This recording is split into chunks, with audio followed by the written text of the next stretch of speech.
विधानसभा की business advisory committee की चंडीगढ़ में बैठक हुई। बैठक में CM Manohar Lal, deputy CM Dushyant Chautala, गृह मंत्री अनिल विज समेत नेता प्रतिपक्ष भूपेंद्र सिंह हुड्डा शामिल हुए। इस बैठक में विधानसभा सत्र की समय अवधि के साथ साथ बजट पेश करने की तारीखों पर भी चर्चा हुई। वही बैठक में 2 मार्च से 22 मार्च तक टेंटेटिव शेड्यूल पर मुहर लगी। इसके साथ ही सदन में बजट पेश करने की तारीख में बदलाव किया गया। अब सीएम मनोहर लाल 8 मार्च को बजट पेश करेंगे। इससे पहले बजट 7 मार्च को पेश किया जाना था।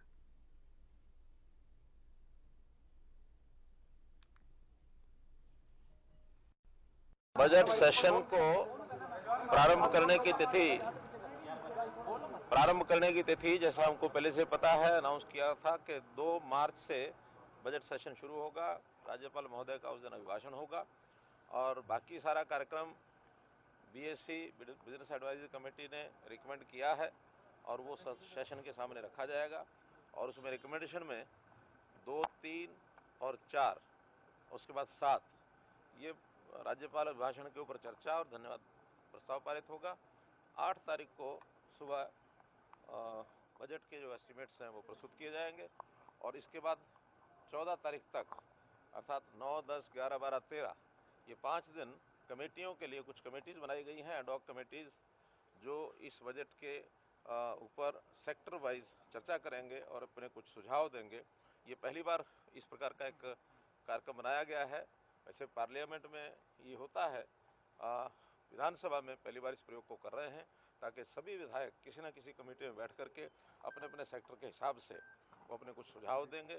उन सुझाव के ऊपर भी विधानसभा में रखे जाएंगे, चर्चा होगी। जो सुझाव मानने लायक होगा ज़रूर उसमें माना जाएगा। 14, 15, 16 3 दिन चर्चा होगी बजट के ऊपर और इसके बाद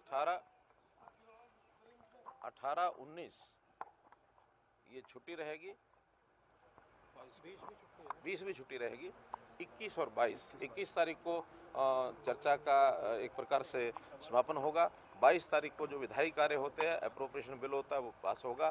तो 22 तारीख तक ये बजट सत्र समाप्त होगा। बढ़ाई जा सकती है अगर जरूरत पड़ती है तो। देखिए, क्योंकि बीएससी की रिकमेंडेशंस सत्र में रखी जाती हैं विधानसभा में और विधानसभा में कोई सुझाव इस प्रकार का आए, कहीं लगता है कहीं सदस्यों को कि कोई समय कम है, तो उसके हिसाब से स्पीकर साहब प्रपोजल रखते हैं और विधानसभा में उसका प्रदान किया जा सकता है। लेकिन हमने सारी चर्चा करने के बाद ये इस बार बजट का सत्र है, इसमें समय पर्याप्त दिया है। मुझे लगता नहीं कि कोई बहुत बड़ा इसमें कोई अब शेष बचेगा समय, यानी कोई गुंजाइश, क्योंकि बजट सत्र और बजट पर ही चर्चा होती है। जो सामयिक विषय होते हैं उसमें विपक्ष के लोग अपने अपने तरीके से प्रस्ताव रखते हैं।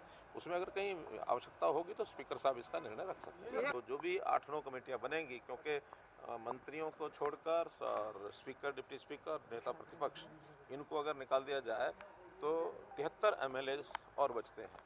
तो कोशिश यही रहेगी कि 73 एमएलएज को सबको किसी न किसी कमेटी में रखा जाए और वो 3 दिन या 4 दिन जो भी उनको समय जितना आवश्यक होगा उसके ऊपर वो चर्चा करेंगे, जिसमें लिखित सुझाव मांगे हैं विधायकों से, सांसदों से। जो अलग अलग सेक्टर्स हैं, जो जिसको कहना चाहिए स्टेक होल्डर्स हैं, उनमें कुछ की बैठकें प्रत्यक्ष हुई हैं और कुछ हमने ऑनलाइन भी सिटिंग्स की हैं। कुल मिलाकर के 8 सिटिंग्स में और लगभग 450 लोगों से मेरी प्रत्यक्ष बातचीत हुई है और सब ने अपने सुझाव दिए हैं। उस सुझाव को हमारे फाइनेंस डिपार्टमेंट ने भी नोट किया है और विभागों ने भी नोट किया है। वो विभाग भी अपने अपने रिकमेंडेशन के साथ उन सुझाव को आगे बढ़ाएंगे।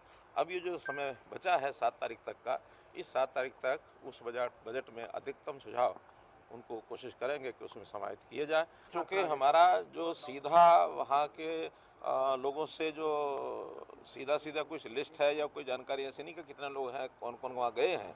हमने अपनी ओर से एक ईमेल एड्रेस और एक व्हाट्सएप नंबर जारी किया। उसमें लगभग 700 के आसपास जो संदेश हमको मिले हैं, उन 700 लोगों से हमारा संपर्क बना हुआ है। 91 लोग अभी तक वापस आ चुके हैं। अभी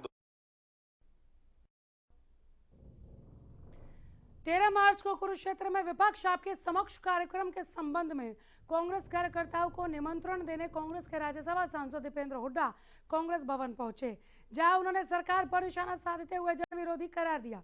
वहीं यूक्रेन से छात्रों की वापसी पर उन्होंने सरकार के साथ होने की बात कही।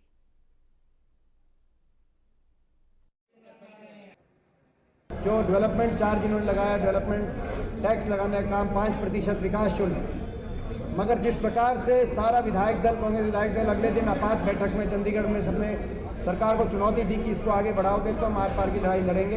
एक दिन में ही सरकार को वापस लेना पड़ा। विपक्ष की भूमिका तो चौथे गियर में पहले से ही है, लेकिन सरकार के खिलाफ बिगुल बजाना।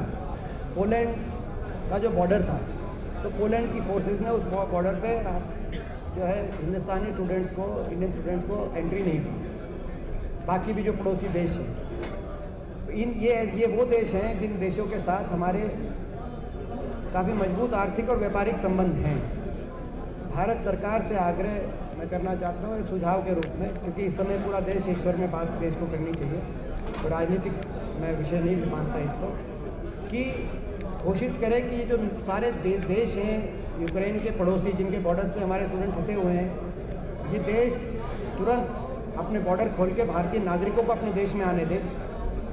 और अगर हमसे अच्छे संबंध चाहते हैं, भविष्य में भी ये संबंध बने रहें चाहते हैं, वो इस बात पर निर्भर हो कि वो कितनी संवेदनशीलता हमारे नागरिकों के प्रति दिखाएं।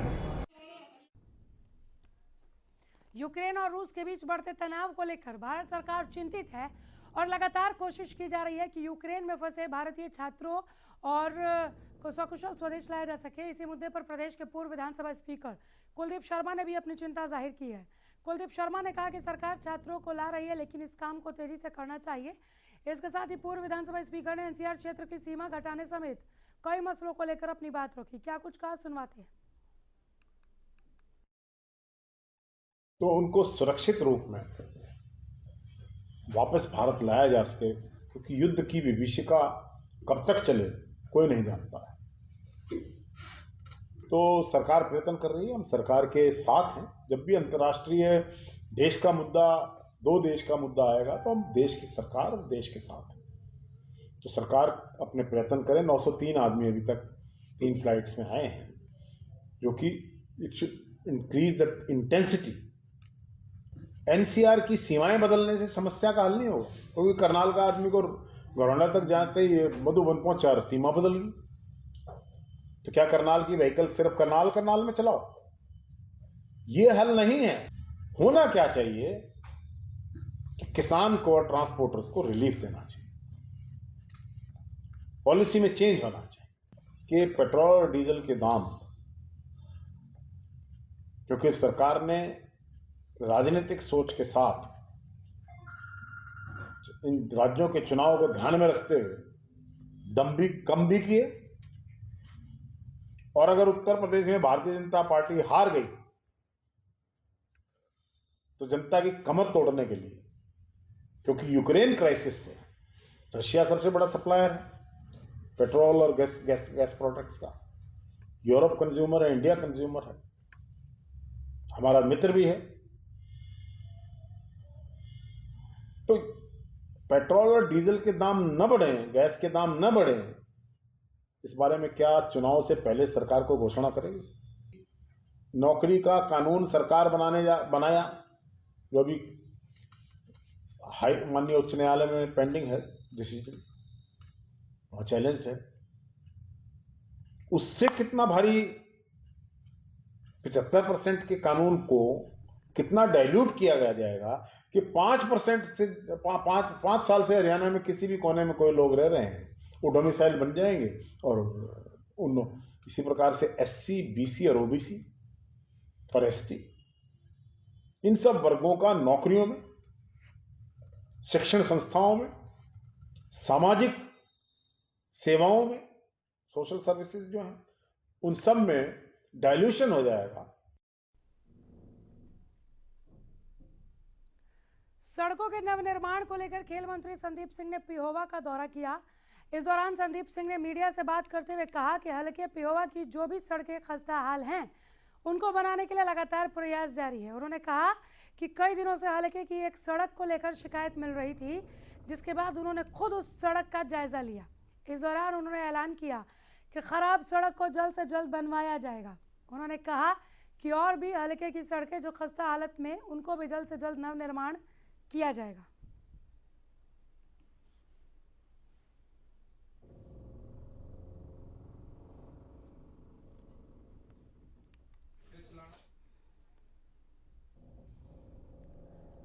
खेल के बिना जीवन का कोई अर्थ नहीं। हम और आप बूढ़े हो सकते हैं, लेकिन खेल हमेशा जवान रहता है। हरियाणा को तो वैसे भी खिलाड़ियों की फैक्ट्री कहा जाता है और जो युवा आगे अपने करियर को खेल में ले जाना चाहते हैं उनके लिए इससे बड़ी खबर कोई नहीं हो सकती। जी हाँ, फरीदाबाद के सेक्टर 31 में इंटरनेशनल इंडोर खेल स्टेडियम का निर्माण कार्य जारी है, जिसका निरीक्षण करने के लिए तिगांव से बीजेपी विधायक राजेश नागर पहुंचे, जहां निर्माण कार्य के निरीक्षण के साथ ही अधिकारियों को जल्द से जल्द इसे पूरा करने के निर्देश दिए गए।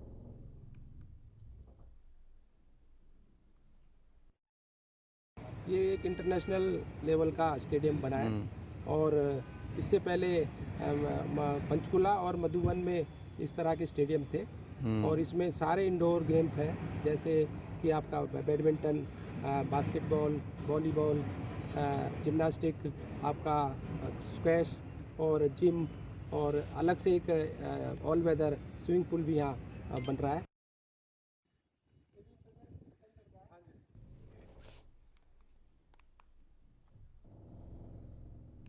एनजीटी की सिफारिश पर हरियाणा सरकार ने एनसीआर इलाके में 10 साल पुराने डीजल और 15 साल पुराने पेट्रोल वाहनों पर पाबंदी लगाने का आदेश जारी कर दिया है। तो वहीं इस आदेश के बाद इसका विरोध भी शुरू हो गया है। अंबाला में भी भारतीय किसान यूनियन भगत सिंह की ओर से सरकार के इस फैसले पर रोष जताया गया। किसानों ने डीसी ऑफिस पहुंचकर हरियाणा सरकार के इस फैसले के खिलाफ जमकर नारेबाजी की। साथ ही अंबाला के उपायुक्त विक्रम सिंह को अपनी मांगों को लेकर ज्ञापन सौंपा।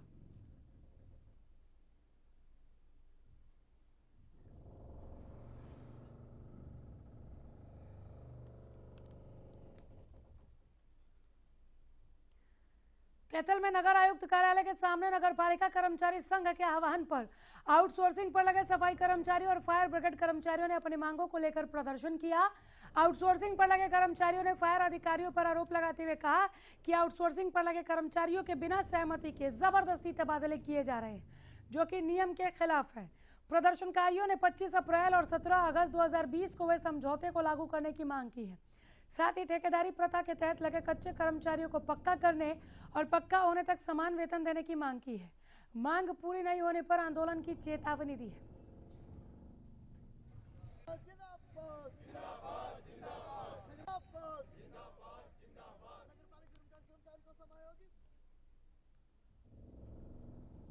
कॉन्ट्रैक्ट बेस पर पेरोल के कर्मचारी हैं, उनकी बदली की जा रही है। उन्होंने आश्वासन दिया था कि मैं कैथल के जो फायर इंचार्ज है उनको फ़ोन करके या उनको नोटिस लिख के ये बातचीत करूंगा कि आगे से कोई भी फायर का कर्मचारी की बदली नहीं होगी, लेकिन वहाँ भी कोई सुनवाई नहीं हुई। 24 फरवरी को हमारी महानिदेशक शहरी स्थानीय निकाय के डायरेक्टर साहब से भी मीटिंग हुई थी, उसमें भी इस मुद्दे को चर्चा हुई थी, लेकिन कोई भी सुनवाई न होने के बाद हमने डीएमसी महोदया को नोटिस दिया और नोटिस देने के बाद आज डीएमसी सर ने हमको बातचीत के लिए बुलाया था। उन्होंने आश्वासन दिया है कि बुधवार तक इस मांग का समाधान किया जाएगा, नहीं तो पूरे जिले की फायर की और नगर पालिका की राज्य और जिला कमेटी बुला के हंगामी आंदोलन की रूपरेखा तैयार की जाए। 24 अप्रैल और 17 अगस्त को जो हमारा समझौता हुआ था सरकार के बीच में, उस समझौतों के ऊपर ये समझौता हुआ था कि समान काम समान वेतन लागू करेंगे। जो पोस्टें पड़ी हैं उनके समायोजित करके इनको पक्का किया जाएगा। लेकिन सरकार ने अभी तक भी ना तो कोई परिपत्र जारी किया और ना ही कोई हमारी मांग पत्र को लागू किया। इसी के विरोध में लेकर के हम 6 मार्च को शहरी स्थानीय निकाय मंत्री कमल गुप्ता के घेराव करेंगे और ज़्यादा से ज़्यादा जनसंख्या में वहाँ पहुंचकर उनका विरोध प्रदर्शन। अपनी मांगों को लेकर करनाल में चल रहा आंगनवाड़ी वर्करों का विरोध प्रदर्शन 84वें दिन भी जारी रहा। सैकड़ों की संख्या में सड़कों पर उतरी आंगनवाड़ी वर्करों ने जिला सचिवालय का घेराव कर सरकार के खिलाफ नारेबाजी की। आंगनवाड़ी वर्करों ने चेतावनी जारी की है कि आज वो जिला सचिवालय के सामने से नहीं हटेंगी। उनकी मांग है कि सरकार जल्द से जल्द उनके साथ बातचीत करे और उनकी मांगों को पूरा किया जाए। में आंगनवाड़ी महिलाओं को आज करनाल के अंदर 84 दिन हो चुके हैं। अगर बात की जाए महापड़ाव की, महापड़ाव को आज 15 दिन करनाल के अंदर हो चुके हैं। इस समय मौजूद है करनाल के जिला सचिवालय के बाहर, जहां पर आंगनवाड़ी महिलाएं धरना देती हुई नजर आ रही हैं। ज्यादा जानकारी के लिए हमारे साथ रूपा राणा है, जिला अध्यक्ष है, उनसे बात कर रहे हैं। रूपा जी, क्या कुछ बताना चाहेंगे? आज जिस तरीके से काफी संख्या के अंदर आंगनवाड़ी महिलाएं पहुंच चुकी हैं, क्या कुछ आज मुख्य विशेषता जो है? आज की मुख्य विशेषता यही है कि सरकार हमारे साथ बात करे। जब तक सरकार हमारे साथ बात नहीं करेगी, हमें कोई ठोस यहाँ से लिखित में आश्वासन नहीं मिलेगा, तब तक हम यहीं बैठे रहेंगे। आज 84 दिन हमारी बहनों को धरने पर बैठे हो गए हैं और लेकिन सरकार अपनी हठधर्मिता पे उतरी हुई है। हम सीएम साहब से ये कहना चाहते हैं कि इनकी बातों को सुने और जो मसला है इसका हल करें, अन्यथा ये आंदोलन और भी उग्र होगा और हम 3 तारीख को सीएम साहब को विधानसभा में ही जाके घेरेंगे। तो कहीं ना कहीं जिस तरीके से बात की जाए, मुख्यमंत्री से भी आपकी कई बार वार्ता हो चुकी है या फिर दुष्यंत चौटाला से बात करने पहुंचे थे, तो क्या कुछ आश्वासन मिला वहां पर? देखिए, सीएम साहब से तो हमारी एक ही बार बात हुई और दुष्यंत चौटाला से भी एक ही बार हुई। जितनी बार भी वार्ता हुई हमारी कमिश्नर के साथ हुई, 1-2 बार जो डायरेक्टर है उसके साथ हुई, 2 बार कमिश्नर के साथ हुई है। 7 दौर की वार्ता हमारी हो चुकी है। लेकिन एक बार 29 तारीख को 29 दिसंबर को ही एक सकारात्मक रुख उनका लगा था। वो लगा था कि उन्होंने हमें 1,50,000 हेल्पर को, 1 लाख वर्कर को हमें उन्होंने रिटायरमेंट लाभ दिया था। बस एक वही अच्छी बात थी उसमें। बाकी जो हमारी मांगे थी, जो उन्होंने विधानसभा में घोषणा की थी हर 6 महीने महंगाई भत्ता लगाने की, उसमें उन्होंने हमारे साथ डंडी मारी है।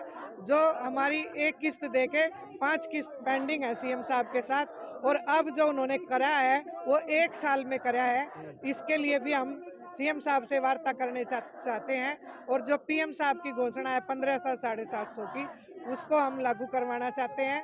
हम ये कहना चाहते हैं सीएम साहब से कि ऐसा नहीं है कि हम सारी मांगे आपसे लेके उठेंगे, लेकिन हमें कहीं ना कहीं ये कह सकते हैं, एक कदम वो उठाएं, एक कदम आप उठाएं। हाँ, हम बार बार कह रहे हैं ये बात कि एक कदम सरकार पीछे हटे, एक कदम हम पीछे हटेंगे तो मसले का हल निकलेगा।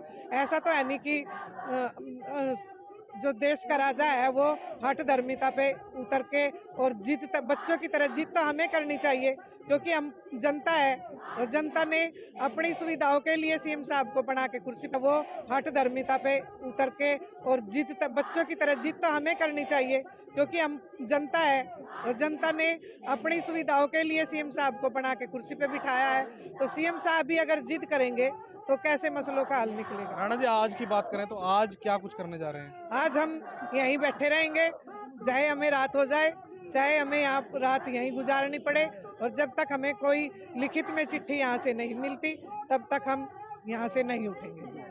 आप किस नज़र से देख रहे हैं, क्योंकि काफ़ी दिन हो चुके हैं धरने को, अब कहाँ अगली रणनीति क्या कुछ है? अभी तो हमने ये मन बना लिया है कि डीसी के बाहर आगे बैठे हैं, नहीं देंगे तो अगली रणनीति भी तैयार कर लेंगे। हमारे तो सीएम ही बोला था बेबे तुम कहाँ थे रच दो, सीआईडी वालों ने भी नहीं पता देंगे। तो ये सब गुप्त बातें हैं। अभी तो यहाँ बैठे हैं, देखा डीसी। अनंत कोटि ब्रह्मांड नायक योगीराज श्री बाबा ताराजी कुटिया में महाशिवरात्रि पर्व को लेकर तैयारियां पूरी हो गई हैं। सत्संग स्थल को भी भव्यता प्रदान की गई है। 1 मार्च की सुबह सुख समृद्धि और सर्व कल्याण की मंगल कामना को लेकर हवन यज्ञ और इसके बाद सुबह 9 बजे से प्रभु इच्छा तक विशाल भंडारे का आयोजन किया जाएगा। श्री बाबा तारा कुटिया के मुख्य सेवक गोविंद कांडा स्वयं तैयारियों का निरीक्षण कर रहे हैं। लगातार तैयारियों में जुटे भक्तों को निर्देश दे रहे हैं। सिरसा स्थित बाबा ताराजी कुटिया उत्तर भारत का अग्रणी तीर्थ स्थल बन गया है। दोनों ही शिवरात्रियों पर भव्य आयोजन किए जाते हैं। इस बार महाशिवरात्रि पर्व पर कल विशाल भंडारा आयोजित किया जाएगा। श्री बाबा ताराजी कुटिया के मुख्य सेवक गोविंद कांडा ने बताया कि हवन यज्ञ में सिरसा के विधायक पूर्व गृह राज्य मंत्री HLP सुप्रीमो श्री बाबा ताराजी चैरिटेबल ट्रस्ट के प्रधान गोपाल कांडा और सभी परिवारजन सभी की सुख समृद्धि और सर्व कल्याण की मंगल कामना को लेकर हवन यज्ञ में आहुति डालेंगे और बाद में विशाल भंडारे का शुभारंभ करेंगे। उन्होंने श्रद्धालुओं से अपील की है कि वे भंडारे में शामिल होकर बाबा का प्रसाद और आशीर्वाद ग्रहण करें। सबसे पहले तो मैं महाशिवरात्रि की मेरे सिरसा वासियों को, प्रदेश वासियों को बहुत बहुत बधाई देता हूं मेरी तरफ से, मेरे परिवार की तरफ से। और श्री बाबा तारा जी से मैं अरदास करता हूं कि मेरे ज़िला पे और मेरे प्रदेश पे अपना आशीर्वाद ऐसे ही रखना। और मैं मेरे पूरे प्रदेश वासियों को साथ लगते पंजाब में, राजस्थान में, मैं बाबा जी के सभी भक्तों से प्रार्थना करता हूं कि कल वो सुबह 9:30 बजे यहाँ बाबा जी का प्रसाद ग्रहण करें, ज़्यादा से ज़्यादा संख्या में बाबा तारा जी की कुटिया पे पहुँचे, बाबा जी का आशीर्वाद लें और महाशिवरात्रि के अंदर जो महाशिवरात्रि का जो प्रसाद बनाए उस प्रसाद को ग्रहण करें। और मैं भगवान भोलेनाथ से कहता हूँ कि मेरे जो जितने भी यहाँ पर जो सेवक आएंगे बाबा जी के, उन पर अपना आशीर्वाद ऐसे ही बसाए रखना। केशवम धाम में शिवलिंग है, ये नर्मदा नदी से नंदेश्वर जी निकले हुए हैं और इसके अंदर साक्षात भोलेनाथ का त्रिशूल विराजमान है और ये एक अपने आप में बहुत ही अद्भुत शिवलिंग है जो लाखों करोड़ों में एक होता है, वो बाबा तारा कुटिया में विराजमान है। देखिए बाबा तारा जी की जो शिवरात्रि का बाबा जी का जन्म है और शिवरात्रि का ही बाबा जी को अपना जो चोला छोड़ा था, ब्रह्मलीन हुए थे, वो भी शिवरात्रि का शिव स्वरूप हैं और ये शिव का ही महिमा है और शिव का बहुत बड़ा यहाँ आशीर्वाद है। और बाबा जी का जो आशीर्वाद लोगों को मिलता है, उनके दुख दूर होते हैं तो वो लोग यहाँ पे आते हैं और बाबा जी के साथ अपनी खुशियाँ मनाते हैं। रोहतक के सांगवान इंटरनेशनल स्कूल में आज हेल्थ कैंप का आयोजन किया गया, जिसमें 6ठी से लेकर 12वीं तक के छात्र छात्राओं का चेकअप किया गया। हेल्थ कैंप में बच्चों की आंखों से लेकर दांतों तक का टेस्ट हुआ। बता दें कि सांगवान इंटरनेशनल स्कूल में हर साल हेल्थ कैंप का आयोजन किया जाता है। स्कूल के साथ साथ सांगवान डिफेंस अकेडमी का कार्य भी देखती है। पूरे हरियाणा में काफ़ी छात्र हैं जो नेवी और मिलिट्री में भर्ती हो चुके हैं। सांगवान इंटरनेशनल स्कूल आज किसी भी परिचय का मोहताज नहीं। यहाँ से पढ़कर गए छात्र आज नेवी और मिलिट्री में ऊंचे पदों पर विराजमान हैं। स्कूल के डायरेक्टर दिनेश सांगवान ने बताया कि वे 2016 से सांगवान डिफेंस अकेडमी चला रहे थे, लेकिन अब उसके साथ साथ उन्होंने सांगवान इंटरनेशनल स्कूल भी खोल दिया है, जिसमें शुरुआती दौर से ही बच्चों को किस ओर ले जाना है वे पहले से ही तय कर लिया जाता है। कुछ छात्र छात्राएं नेवी में और कुछ मिलिट्री में भर्ती होने को लेकर यहाँ पर अपना दाखिला लेते हैं ताकि उनका भविष्य स्वर्णिम हो सके। आज हमने सांगवान इंटरनेशनल स्कूल में हेल्थ चेकअप कैंप लगाया है बच्चों के लिए। वो स्पेशली जो बच्चे एनडीए, नेवी, एयरफोर्स में जो जाना चाहते हैं उसके लिए ऑर्थो, डेंटल, सर्जिकल, आई सभी डॉक्टर्स बुलाए हैं हमने जो आर्मी, नेवी, एयरफोर्स से रिटायर्ड हैं और जो बच्चों को बताते हैं कि एनडीए, नेवी, एयरफोर्स में जाने के लिए ये कमियां हैं और उनको कैसे दूर किया जाता है और क्या समाधान है उसका। इसके लिए हमने हेल्थ चेकअप कैंप लगाया। तो हर साल लगाया जाता है सर? बिल्कुल, हर साल हम हेल्थ चेकअप कैंप लगाते हैं बच्चों के लिए ताकि उनकी कमियों को उजागर किया जा सके। जैसे फॉर एग्जांपल किसी के हाथ में बैंड है, नौकनी है, फ्लैट फुट है, कलर ब्लाइंड है, दांत टेढ़े मेढ़े हैं, तो क्या एक्सरसाइज से या ऑपरेशन से, जो दवाइयों से जो ठीक हो सकता है, उनको हम गाइड करते हैं बच्चों को। तो आज कितने बच्चों का चेकअप हुआ है सर, कुछ बता पाएंगे? तो आज हमने जो 6 to 12th क्लास के जो बच्चे हैं उनका मेडिकल चेकअप किया है। प्री नर्सरी के बच्चों का नहीं बुलाया हमने। 6 to 12th वालों को जो मिलिट्री, नेवी, एयरफोर्स की तैयारी करना चाह रहे हैं उन बच्चों का मेडिकल चेकअप किया। बुलेटिन में इतना ही। नमस्कार।